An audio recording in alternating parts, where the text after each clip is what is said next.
Now, Erwin Kotler is an internationally recognized human rights advocate and scholar who generally does not need an introduction, but we will provide one. He is an emeritus professor of law at McGill University, a former Minister of Justice and Attorney General of Canada. Professor Kotler served as a member of Parliament for Mount Royal from 1999 to 2015. As Minister of Justice, he helped make the Supreme Court of Canada the most gender representative Supreme Court in the world. He appointed the first ever Indigenous and visible minority justices to the Ontario Court of Appeal and led the adoption of the Civil Marriages Act, legalizing same-sex marriage across Canada. In 2020, Professor Kotler was named Canada's Special Envoy on preserving Holocaust remembrance and combating anti-Semitism. And since 2015, Professor Kotler is the founder and international chair of the Raoul Wallenberg Center for Human Rights. And we are honored to have you with us, Professor Kotler, and it's my pleasure to have you introduce our speaker this evening. So please, go ahead. Dory, thank you for those very kind words of introduction, honorable juge, honorés distingués étudiants et étudiantes, chers amis, bienvenue à tous. Je serais très heureux de participer dans cette grande soirée. I'm delighted to be part of this annual Lord Reading Law Society student dinner with its distinguished representation from bench, bar, and academe. And on this occasion, to have the pleasure of introducing a former student, Jay Rosenzweig, now a valued colleague, friend, comrade in arms in the struggle for human rights, and where a singularly outstanding student, as Jay was, has now become a mentor, leader, and inspiration for so many. I still recall a research paper that Jay wrote for me at the time on bringing Nazi war criminals to justice, a paper that was distinguished for its historical understanding, its domestic and international perspective, its comparative inquiry, its quality of research and clarity of presentation. But what I remember most of all was his policy recommendations, his prescriptive agenda, a prescriptive agenda anchored in lessons learned and action to be taken, which has characterized his engagement since. Indeed, it is that multi-pronged engagement that has characterized Jay's leadership as the founding chair, I would say the creative partner of Rosenzweig and Company, a global private and public consulting firm which recruits the best for the best, which has been investing and building innovative startups, and which has been underpinned by the promotion and protection of egalitarian relationships. Jay has been at the forefront of empowering women and minorities, not only to take their rightful place in the corporate bedrooms of the nation, but to take their rightful place in decision-making in our political cultures as a whole. What I want to say with regard to his work is that it has had an incredible, and I've been able to bear witness to it, an incredible transformative impact. As part of his egalitarian mission, Jay has published the annual Rosenzweig report since 2006. It not only tracks gender equality at the highest levels of corporate leadership, but also incentivizes ideals of equity, diversity, and inclusion, not simply as slogans, but as reflecting, as he has put it, strategic goals and indicators. His belief in the moral imperative of non-discrimination and the pursuit of equality. And so I was delighted, and with this, I move to a close. I was delighted when Jay agreed to become the chair of the board of directors of the Raoul Wallenberg Center for Human Rights,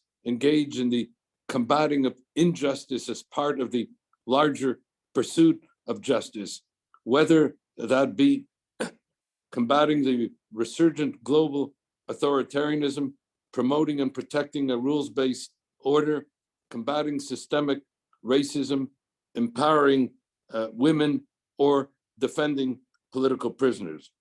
Somehow, through it all, Jay has also found time to become a songwriter, to prepare special songs for the members of his wonderful family, and to be able to regale his friends with that yet another talent. And I'm delighted, along with all those who are here this evening who count themselves as being amongst Jay's friends and beneficiaries, to introduce you now to our guest speaker, Jay Rosenzweig.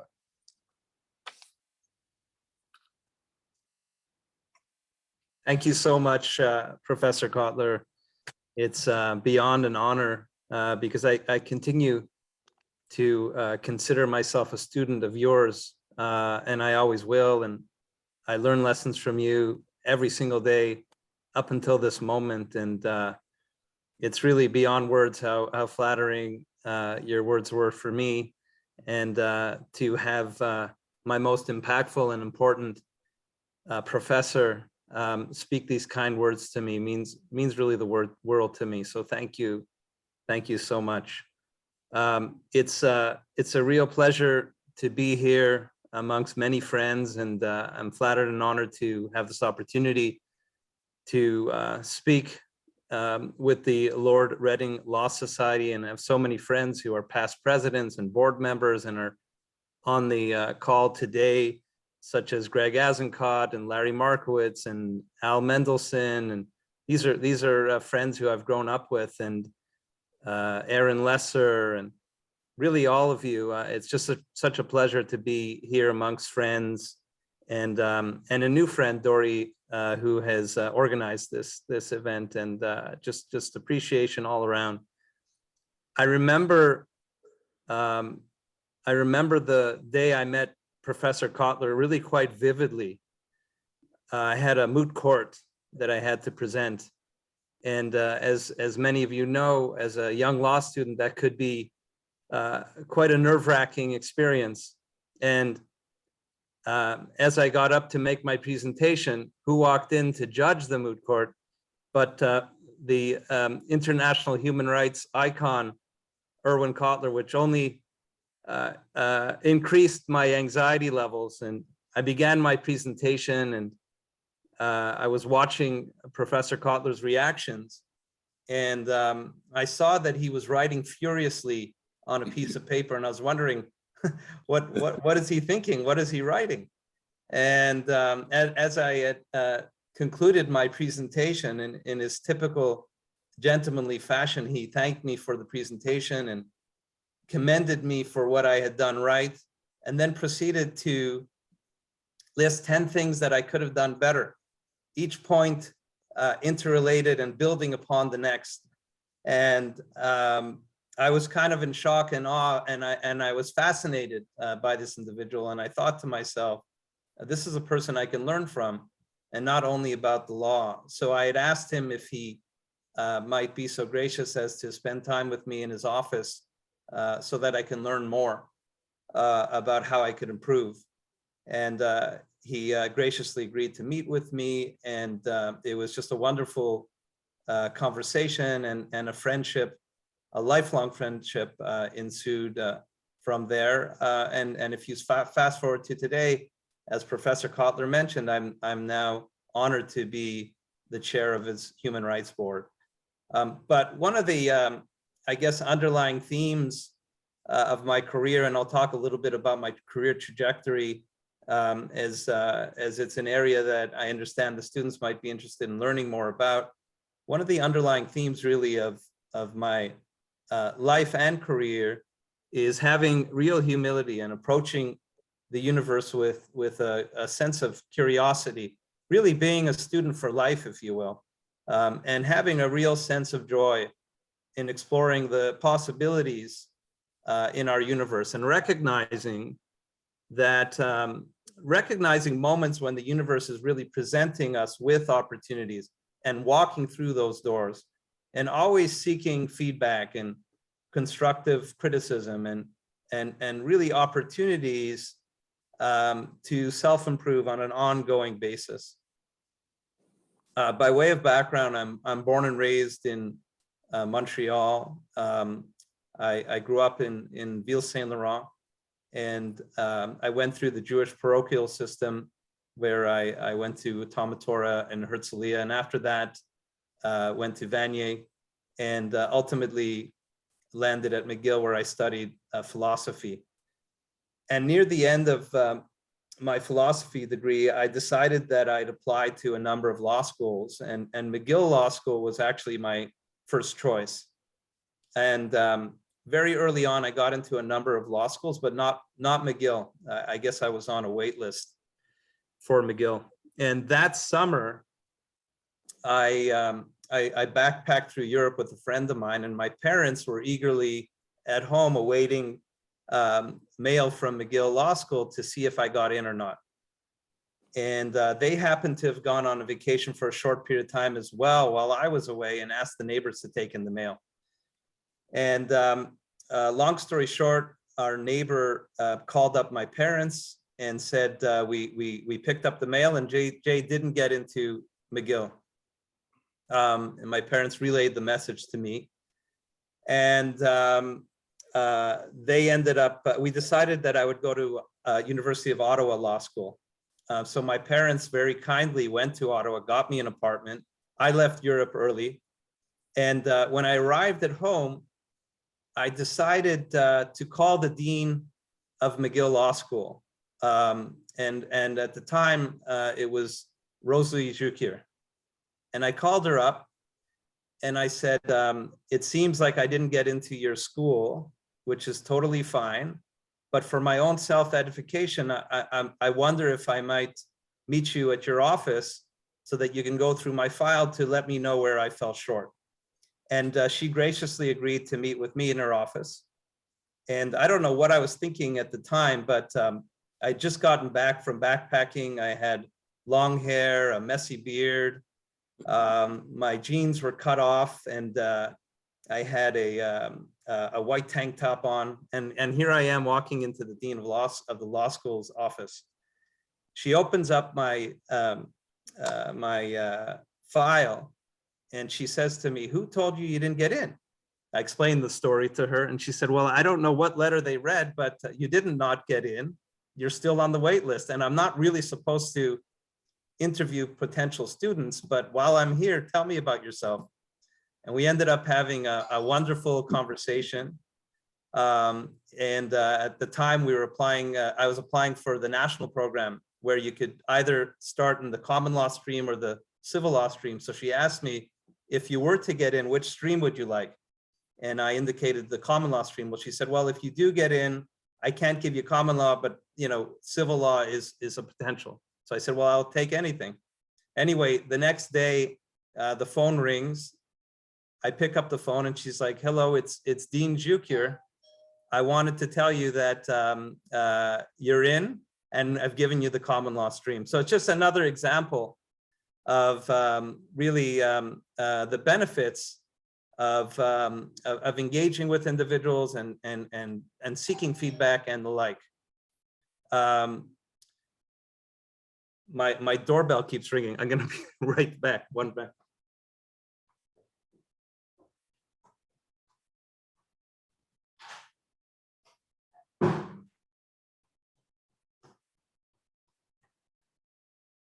I apologize. So upon graduation from law school, I decided to study criminal defense or go into criminal defense with a firm called Pinkowski Lockyer in Toronto. And they represented a number of wrongfully convicted prisoners, including the case of Guy Paul Morin and Milgard and a number of other a number of other prisoners who, in fact, when Professor Kotler was Minister of Justice and Attorney General, helped to free. Professor Kotler, as many of you might know, freed more wrongfully convicted prisoners in 1 year more than any of the previous ministers combined.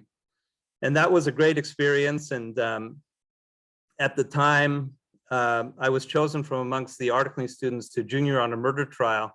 It was myself and a 31-year-old lawyer who worked on that trial.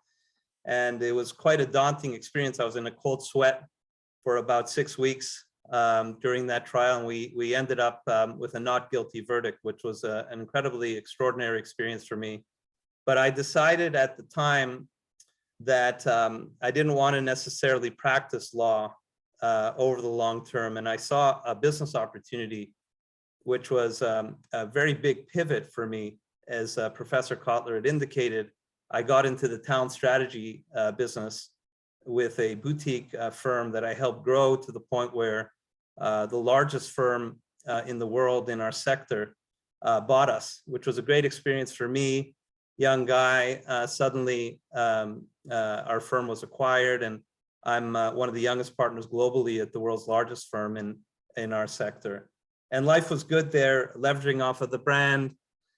I spent a number of years there, but I determined that there was a number of inefficiencies in the big firm, and I'm sort of an entrepreneur by nature. It's in my blood. It's kind of where I come from. So for those reasons, I decided to break away and start my own firm to bring more customized solutions to the table for my clients. And the vision's been realized. We've been very, very fortunate. We're doing work now all around the world for some of the world's biggest companies, helping them with town strategy needs at the most senior levels, helping private equity firms to change out leadership to achieve their goals post-acquisition. And lastly, I've been spending a lot of time with founders over the last 5 or 10 years, helping them to scale up their businesses. And it's typically in the emerging growth, emerging tech space. And in that regard, I'm helping them not only with things like talent strategy and team building, which is of course very important, but also with things like fundraising and business development and overall strategic and operational advice. And it's gotten to the point now where I'm on the advisory board of dozens of emerging growth, emerging tech businesses across North America and around the world. And very often an important nexus for me in terms of deciding whether or not to be a part of these organizations is if they have a very specific impact, whether it be in the area of environmental or diversity or other areas that are purpose driven. And we've had a number of exits, a number of very good exits, and we're on the verge of a number of others. And of late, I've gotten deeply involved in the Web3 space, which I'd be happy to elaborate on in the Q&A if that's of interest to anybody. Really the next dimension of web and the NFT world and the metaverse, which is a very, very exciting space. I'm in about 15 or 20 projects right now in that regard. In addition to the Raoul Wallenberg Center, which is my most important philanthropic project, I'm on a number of other nonprofit boards, including Black North, which was established in the aftermath of the George Floyd tragedy. And the goal of Black North is to reverse systemic racism. We've gotten hundreds of companies to sign a pledge to do better in terms of Black executives amongst their leadership ranks. We've gotten big checks from mayors to invest in things like affordable housing. We've gotten significant checks from banks to invest in mentorship programs in the schools. And in my capacity as chair of the board of the Raoul Wallenberg Center and board member of Black North, I've tried to bring these organizations together, and I'll continue to do so in common cause. So as an example, we released a joint statement against all forms of racism and anti-Semitism. I co-authored an op-ed with the founder of Black North on the perils of anti-Semitism. We issued a joint statement on the importance of police reform, and so on and so forth. And in addition to that, we developed a program with a number of other groups, including the Muslim community and the Asian community, all coming together in common cause against all forms of racism and discrimination. And it's not without its challenges, but it's something that I'm determined to continue working on, because I feel that intersectionality is extremely, extremely important. I'm on another board called Pandemic of Love, run by a great friend of mine named Shelley Tagilsky, where she developed at the beginning of the pandemic a Google spreadsheet, basically with 2 columns, one for donors who could still afford to help, and a second column for donees who came onto hard times because of the pandemic. And she's raised to date through this marketplace that she created over $60 million for those in need during the time of the pandemic. And she was awarded CNN Hero this past year. She writes a column in Time magazine about the beautiful relationships and learnings between donors and donees. And I think it's very, very interesting and important work. I'm on another board called When We Band Together, helping refugees, particularly right now in Lesbos, Greece, by building shelters for them, educational shelters and sports and wellness shelters and things of that nature. I'm on a number of other organizational boards, including CJPAC and Canadian Friends of Tel Aviv University, and Migdal Or, so a number of important causes. And obviously the nonprofit side is really important to me.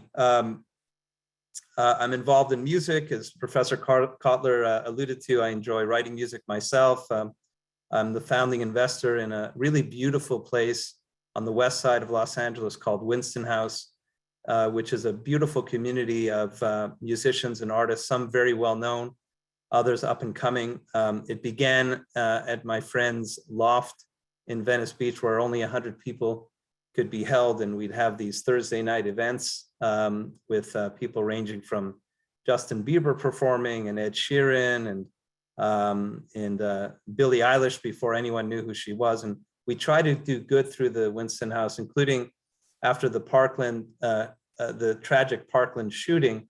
We developed a program called Spark the March, where we galvanized the youth to march against gun violence in the aftermath of that tragedy. And Corey McGuire, the founder of Winston House, tells me that we've probably reached 2 billion people through the various influencers that posted and encouraged young people to march on that day.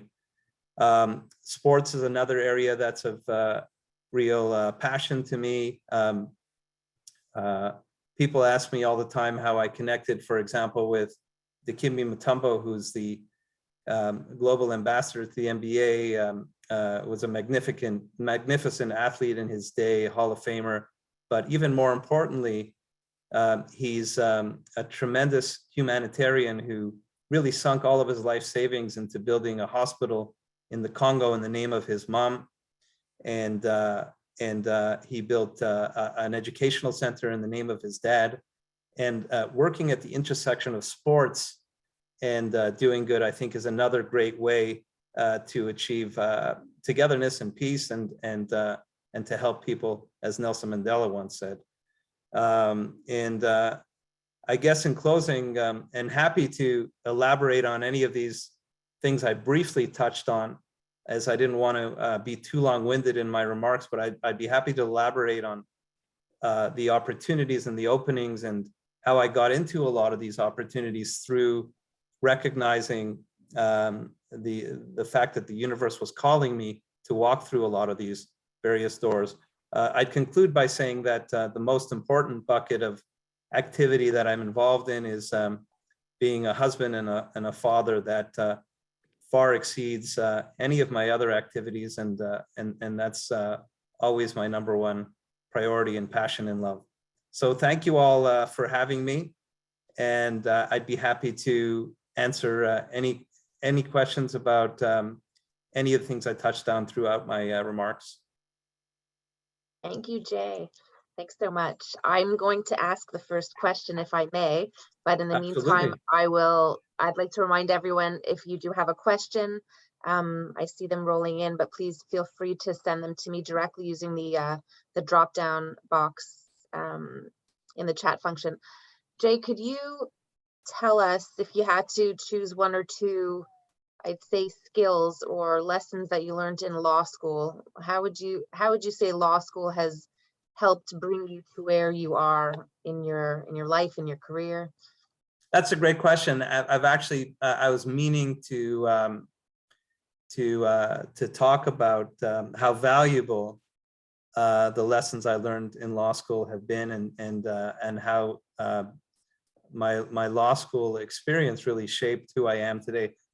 First of all, as I've mentioned, I was so grateful to have met a lifelong friend in Professor Kotler because of law school, and to be currently having the honor of being the chair of his board is a really significant aspect of what I do in my life. But the other thing I would say is each of these activities involve legal skills. So even in the talent strategy space, negotiating complicated employment contracts, I was able to have a leg up given my legal training. We're constantly bringing people from abroad or cross-border from the United States to come in as leaders of businesses. Obviously I'm not an employment law expert, but having the grounding in law has been invaluable for me. I'm invested in a lot of these businesses that I mentioned, these emerging tech, emerging growth businesses, and we're constantly negotiating contracts and things of that nature.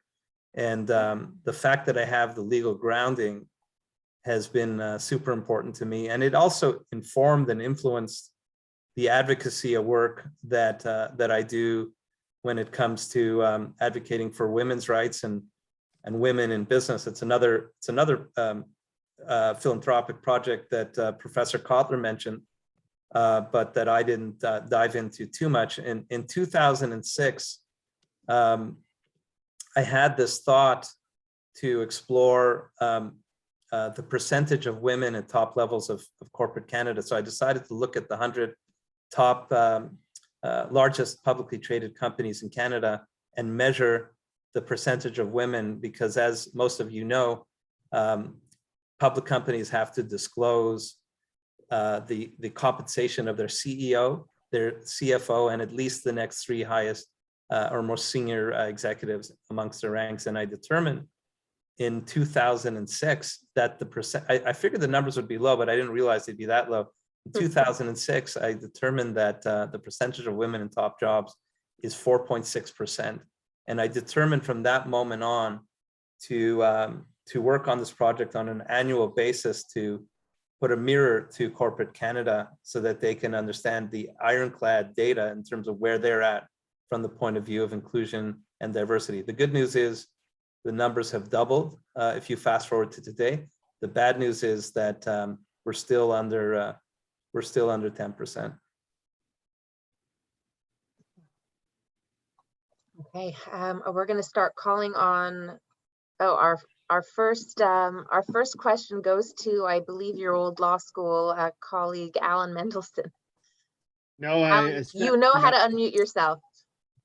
I'm unmuted. Well, he's the number one techie too, Alan. I should correct. Jay and I were not law school. We're not law school colleagues. We were YCC. We were YCC campers together. Exactly. We go way back. Way further back. Before that, Jay, something struck me when you talked about how entrepreneurship was always something of interest to you, and you always felt that you were entrepreneurial. The phrase entrepreneurial is something you never hear in law school, and law school never even discusses for the most part, sort of business aspects of what lawyers should be doing in their future careers. You've got a captive audience of a couple of law school deans in front of you. Do you think that students in law school should be given some sort of training in business or entrepreneurship that they may not be getting right now? I think that's a great question. I mentioned that entrepreneurship is something that's like second nature to me. It's kind of in my blood. I'm surrounded by entrepreneurs. My father was an electrical contractor, and all I ever heard, for better or for worse, at the kitchen table was business.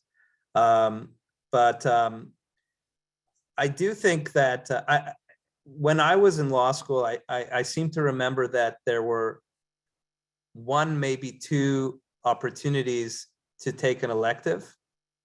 And I don't remember how strict the guidelines were in terms of how related to the law faculty these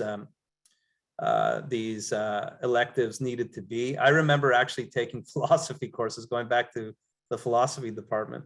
But I think that the opportunity to learn entrepreneurship is an important one. I don't think universities in general do a very good job in teaching entrepreneurship. In law school, I remember, of course, there were a number of corporate law courses, but that's very, very different from entrepreneurship. I don't really know the answer, to be honest with you, Alan, but I think it's a great question, and it's a great thing to possibly consider. I would extend an offer to the deans on this call to, if they ever want to try and carve out a curriculum or a piece of a curriculum that would include entrepreneurship, I'd be more than pleased to come speak to your students and participate. It's a very good question, Alan. I'm not sure I know the answer to it, but it's very different, as you know, from the study of corporate law. Thank you, Alan. Our next question is coming from Aaron Lesser. Hi, Jay. Hey, Aaron, how are you? Good. How are you? By the way, I'm used to pre-COVID times being at the Seder table at my sister's house with Aaron. So yes, wonderful yes. seeing all these friends participating in this call. I know Jay more as Uncle Jay, even though he's not my own uncle. And it's a real pleasure having dinner with you every year. We miss it very much.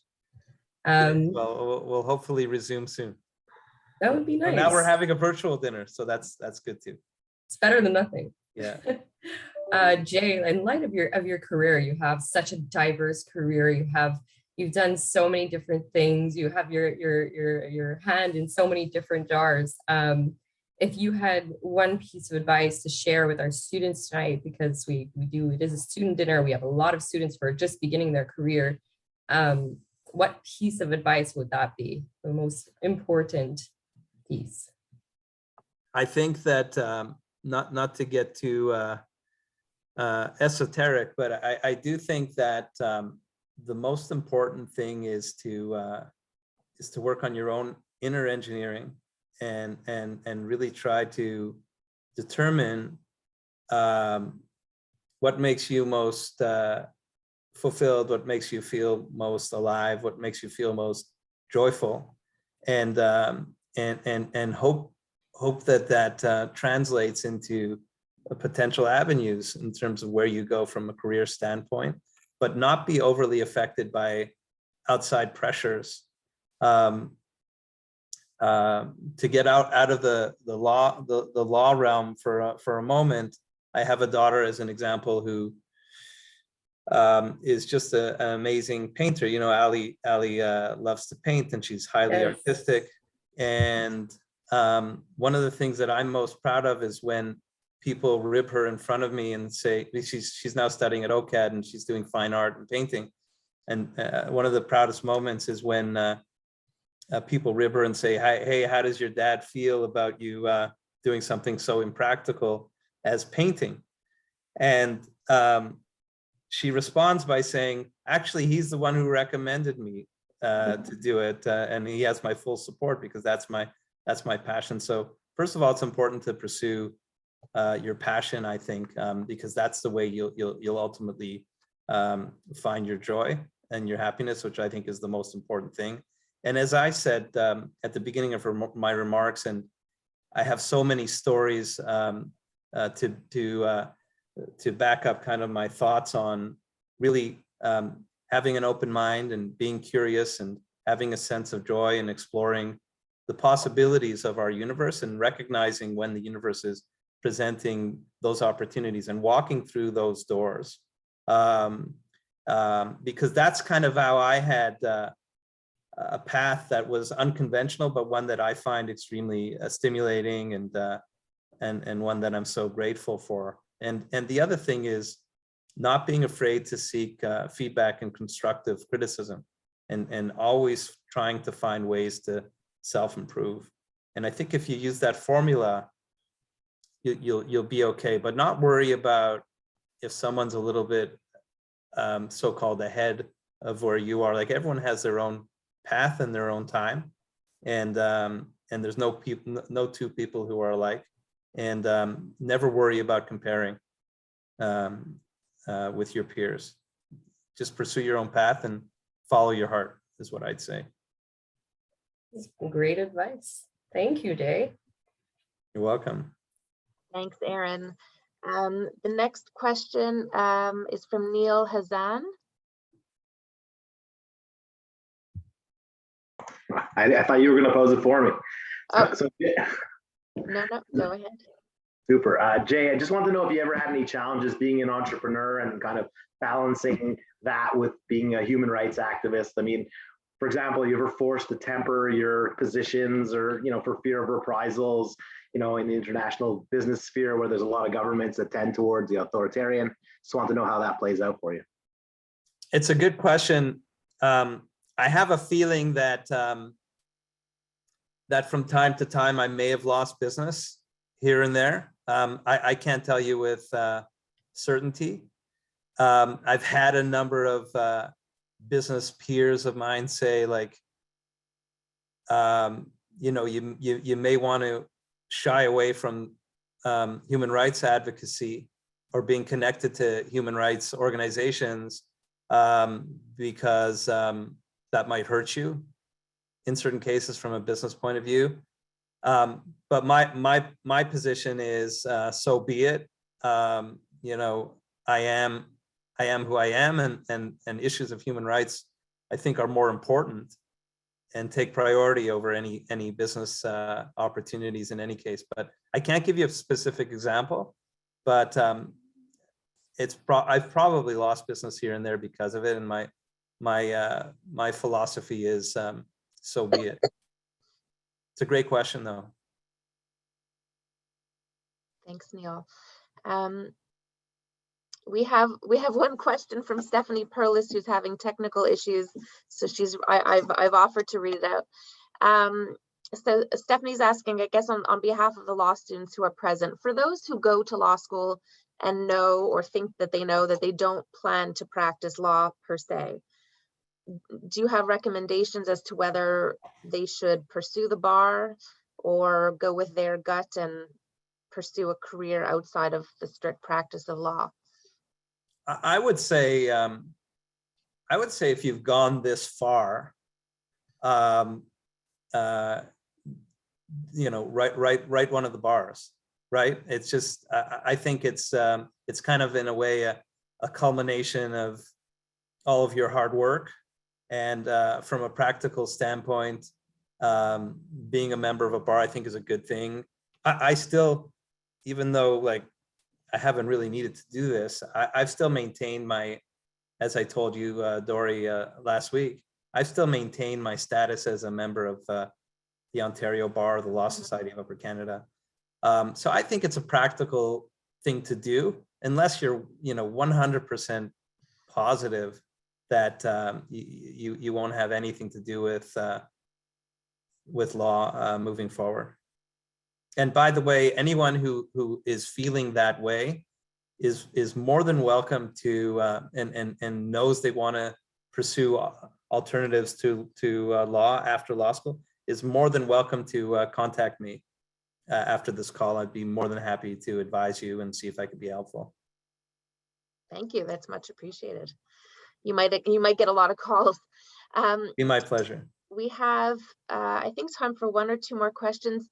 We have a question from Simon Potter. An interesting question. I'm looking. These are all great questions, by the way.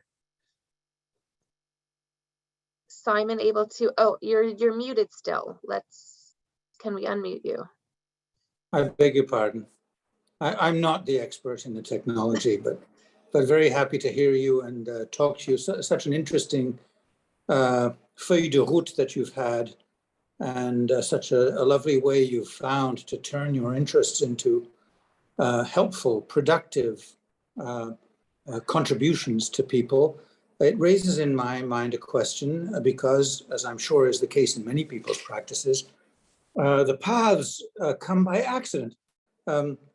My specialties arrived almost by accident here and there. This lawyer asked me to do that, and suddenly I went down that path, which I hadn't thought of before. And this happened a few times in my career. How is it that we can identify these forks in the road and choose whether they are obstacles or whether they are opportunities? What do you recommend to young lawyers as they come across these accidents? How should they deal with them? How should they incorporate them into their lives or keep them out of their lives? What is it? What kind of an approach would you say is something the young lawyers should have? That's a great question.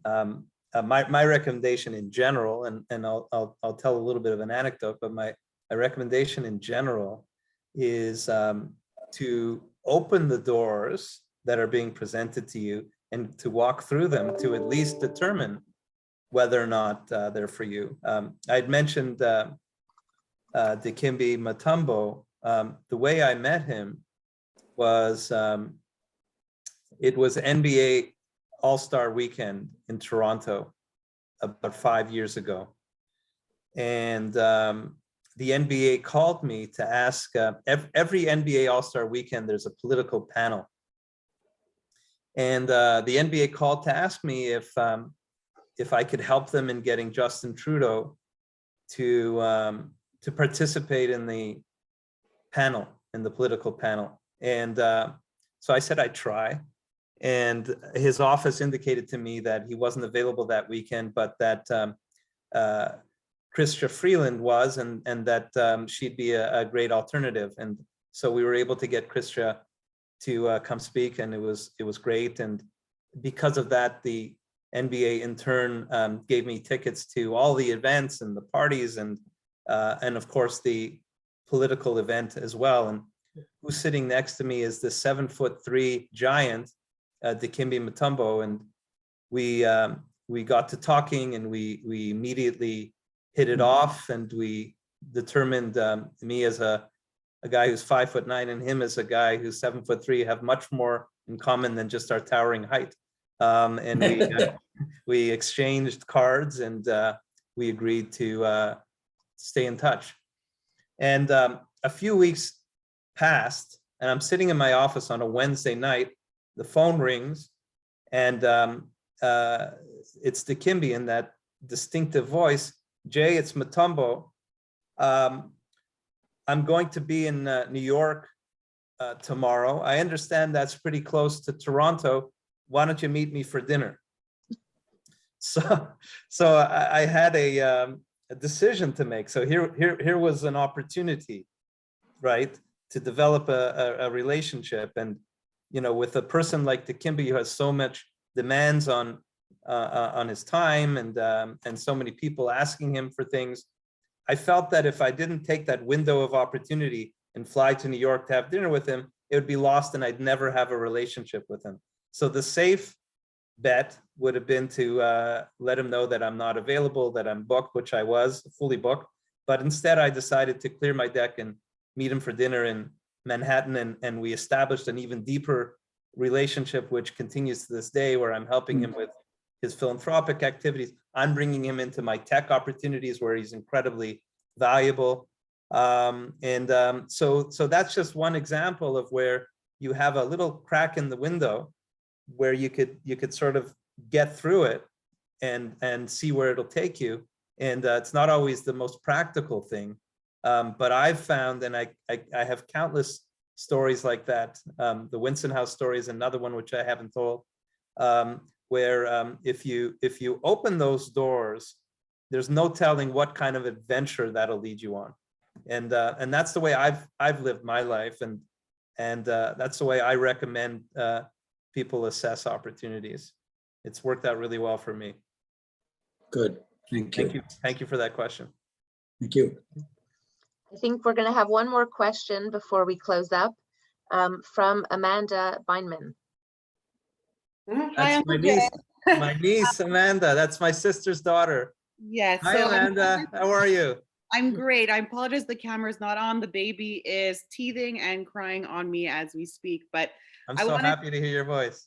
I wanted to ask a question because it's something that you helped me with, and I think I helped you with as a child, relying on family. When Jay was applying to law school as a 4-year-old, I helped lick envelopes and put stamps on as applications went back in the day. But maybe you can elaborate. I can interrupt you for one moment, Amanda, which is something Amanda won't share. And I don't know if she remembers this, but you were licking so many of these envelopes that eventually your tongue started to bleed. How things have changed with the internet. Yeah, and I'll never forget that. But what I think could be beneficial for the students listening is explain how the importance of family and your network can help law students, not just with their studies, but with their career paths and going on, and how you leaned onto family and your close friends to get where you are today. Yeah, I think that's absolutely huge. And I mean, Amanda's support over the years, and my sister's support, and my brother and my parents, like, I was just so blessed to be surrounded my entire life with so much love and so much support and so much positivity. It just continues now in terms of my own immediate family. My wife, Renee, could not be more supportive, could not be a better partner, like just unconditionally supporting me in all of my crazy adventures, and my kids too. And as I mentioned earlier, family for me is number one above everything. And I think with that as my anchor, I always feel like there's no challenge that is too difficult, because I have so much love and support around me. Thank you. Jay. Thank you. Thank you.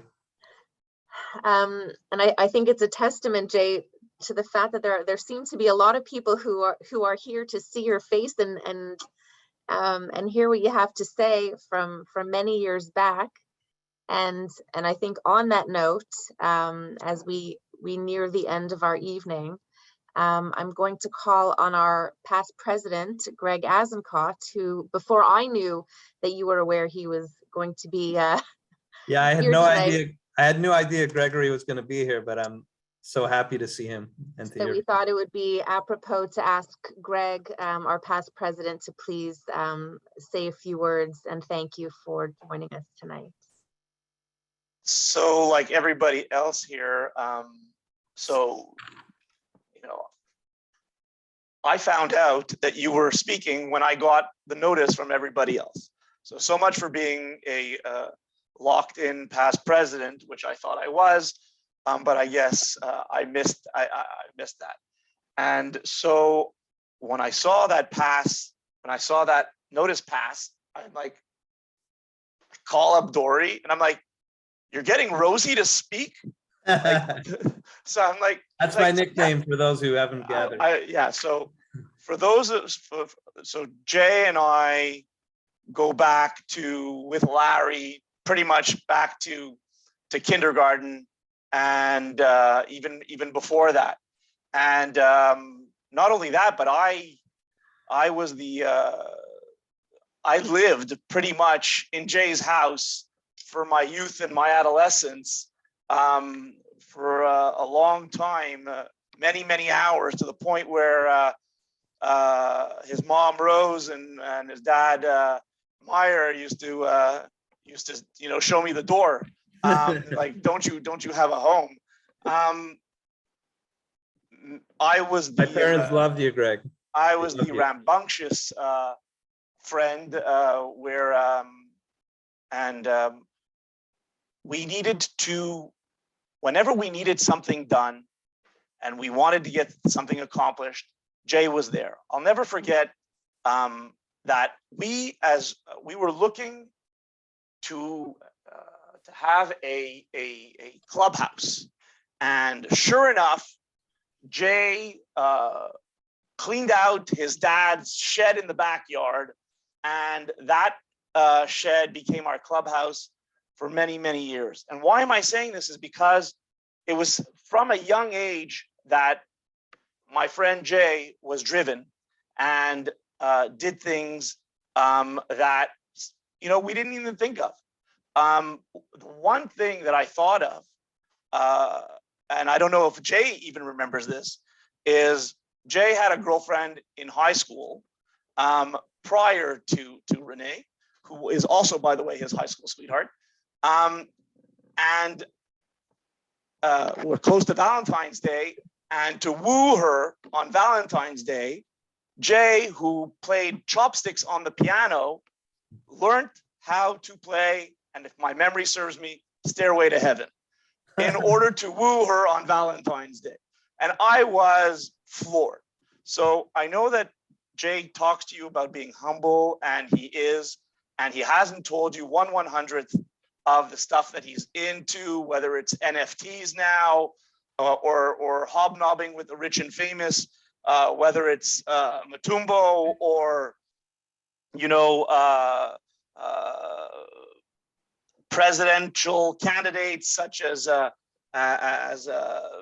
Yang, or the Prime Minister Trudeau, or a bunch of people like the late Ken Cragen of We Are the World fame, and like I said, Andrew Yang, who was the presidential candidate in the United States. So Jay has hobnobbed with everybody, but mostly I know that he's proud of, because I follow his life on Instagram, is that he spends a tremendous amount of time not only on his nonprofits and human rights, and that he's Erwin Kotler's Raoul Wallenberg Foundation chairman, but a lot of youth, a lot of young companies, a lot of startups, a lot of tech companies, and not just tech companies, but all sorts of companies. So I was especially happy to see that my friend Rosie was going to speak to the youth, because Jay, quite frankly, is the guy who, actually, I'm going to say second to Erwin, who doesn't sleep ever, and who, by the way, is, it's like, I don't know, 4 o'clock in the morning for Erwin right now in Jerusalem, but is the guy with the most energy that I've ever seen. So I, from the bottom of my heart, and on behalf of everybody at Lord Reading, I want to thank you for coming out, and I want to thank you for speaking to us. And I'm really hoping that one day we are able to have you at Lord Reading in person sometime very soon. Thank you, Greg. Thank Great you, seeing Greg. you again. I always say that, and I always tell Greg this, that he has a heart of gold. And when my mom, near the end of her life, was having complications with a landlord-tenant issue and whatnot, Greg was there for her, bringing papers to her home and doing anything he could for her, and he refused to have her pay a dime. And I really appreciate that, Greg, and your friendship means the world to me. And it's Mildred here, since you recognize me, I would like to say, your mother and father would be very, very proud. And even your you. grandparents, whom I remember very well. I spent many years in Jay's house, the same way that you, Greg, spent in, I spent many years in his mother's house, the same way that you spent many years in Jay's house.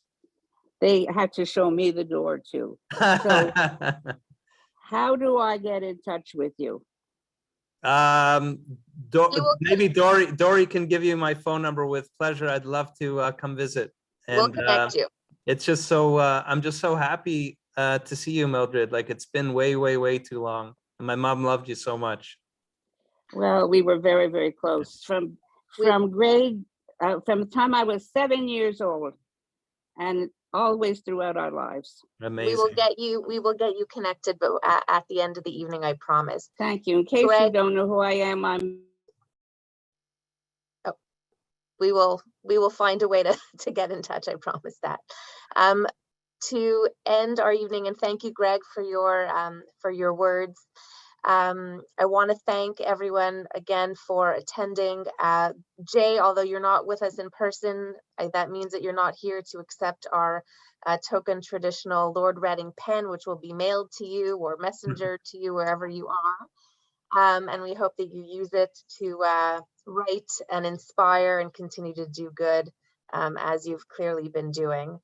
I'd want to thank the members of the board and our executive who've been incredible in planning this evening.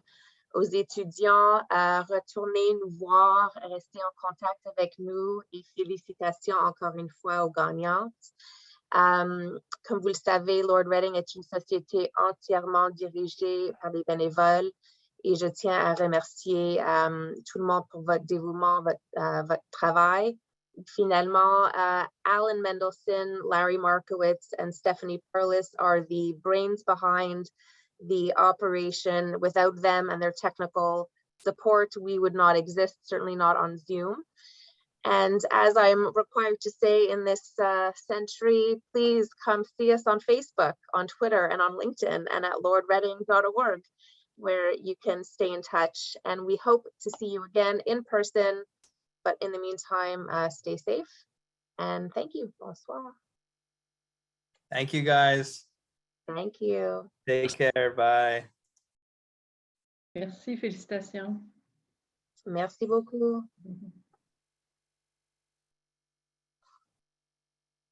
Go to sleep, Erwin.